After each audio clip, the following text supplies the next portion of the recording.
नमस्कार मंडळी. ठरलं तर मग मालिकेमुळे प्रेक्षकांच्या फेवरेट अभिनेत्रीच्या यादीत असलेली जुई गडकरीचा आज वाढदिवस आहे. आजच्या दिवशी तिनं चाहत्यांना सरप्राईजही दिलं. जुई अनेक वर्षापासून मराठी इंडस्ट्रीमध्ये काम करते. 2011 साली आलेल्या पुढचं पाऊल मालिकेमुळे तिला पहिल्यांदा लोकप्रियता मिळाली. मधल्या काळात जुईने बिग बॉस मराठी सीझन 1मध्ये सहभाग घेतला. आपल्या साध्या स्वभावामुळे ती तिथे फार काळ टिकली नाही.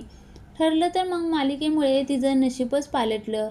आज ती टीव्हीवरील लोकप्रिय अभिनेत्रींपैकी एक आहे. आज जुईचा 38वा वाढदिवस आहे. कालच तिने वाढदिवसाला सरप्राईज मिळेन असं सांगितलं होतं. ते सरप्राईज म्हणजे जुईनं यूट्यूब चॅनल सुरू केले. यावर पहिला ब्लॉगही पोस्ट केला. काही दिवसापूर्वी ती राजस्थान येथील खाटू श्यामजीच्या मंदिरात दर्शनाला गेली होती. त्या प्रवासाचा ब्लॉग तिने चाहत्यांसोबत शेअर केला. जुई 38 वर्षाची झाली असून अजूनही सिंगल आहे. खऱ्या आयुष्यात जुई कधी आणि कोणाशी लग्न करणार याची चाहत्यांना उत्सुकता आहे.